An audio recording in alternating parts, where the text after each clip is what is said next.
जय माता दी देवी और सज्जनों। आज हम सुनेंगे दुर्गा सप्तशती का पंचम अध्याय। इस अध्याय में शुंभ और निशुंभ नामक असुरों के अहंकार, देवी के अद्भुत सौंदर्य और देवी के अटल संकल्प का वर्णन है। आइए श्रद्धा और भक्ति के साथ इस दिव्य कथा को सुनते हैं। जय माता दी। तो चलिए चलते हैं कथा की ओर। दुर्गा सप्तशती पंचम अध्याय। शुंभ का दूत और देवी का उत्तर।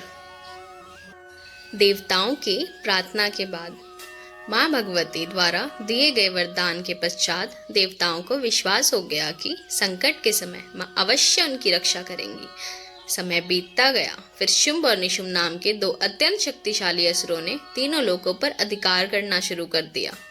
उन्होंने देवताओं को पराजित कर स्वर्ग पर कब्जा कर लिया। देवता पुनः अपने अधिकार से वंचित हो गए। देवी का हिमालय में प्रकट होना। एक दिन हिमालय पर्वत पर एक अद्भुत तेजस्वी देवी प्रकट हुई। उनका रूप अत्यंत सुंदर और दिव्य था। उनकी आभा से पूरा पर्वत प्रकाशित हो उठा। उसी समय असुरों के दो सेवकों चंड और मुंड ने देवी को देखा। वे देवी के अलौकिक सौंदर्य को देखकर आश्चर्यचकित रह गए। शुंभ के पास समाचार। चंड और मुंड तुरंत अपने स्वामी शुंभ के पास पहुंचे। उन्होंने कहा, हे महाराज, हमने एक ऐसी दिव्य स्त्री को देखा है जिसका सौंदर्य तीनों लोकों में अद्वितीय है। ऐसा रूप हमने कभी नहीं देखा। आपके पास संसार की सारी श्रेष्ठ वस्तुएं हैं। वह देवी भी आपके महल की शोभा बढ़ा सकती है। शुंभ का अहंकार।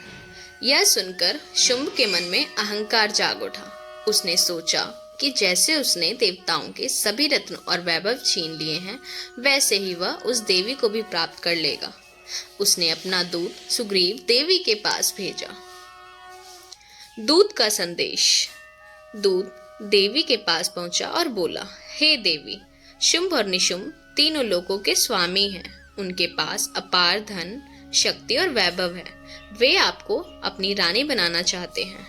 आप उनके पास चलिए और उनका प्रस्ताव स्वीकार कीजिए। देवी का उत्तर। दूत की बात सुनकर देवी मुस्कुराई। उन्होंने अत्यंत शांत स्वर में उत्तर दिया, तुम्हारी बात सत्य है। शुंभ और निशुंभ महान बलशाली हैं, लेकिन मैंने एक प्रतिज्ञा की है। मैं उसी पुरुष को अपना पति स्वीकार करूंगी जो युद्ध में मुझे पराजित करेगा। दूत का क्रोध। देवी का उत्तर सुनकर दूत क्रोधित हो गया। उसने कहा, देवी, क्या आप जानती हैं कि शुंभ और निशुंभ कितने शक्तिशाली हैं? देवता भी उनका सामना नहीं कर सके। आप अकेली उनके विरुद्ध कैसे खड़ी होंगी? देवी का अटल संकल्प। देवी ने शांत भाव से उत्तर दिया, मैंने जो प्रतिज्ञा की है वो मैं नहीं बदल सकती। यदि शुंभ या निशुंभ मुझे प्राप्त करना चाहते हैं तो उन्हें युद्ध में मुझे पराजित करना ही होगा। दूत की वापसी। दूत वापस शुंभ के पास पहुंचा।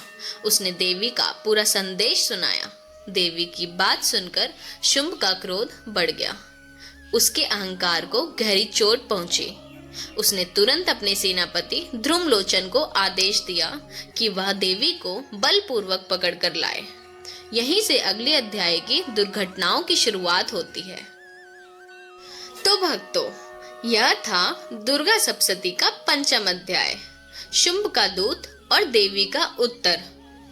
इस अध्याय में हमें सीख मिलती है कि सत्य और आत्मसम्मान के मार्ग पर दृढ़ रहने वाला व्यक्ति किसी भी शक्ति से नहीं डरता।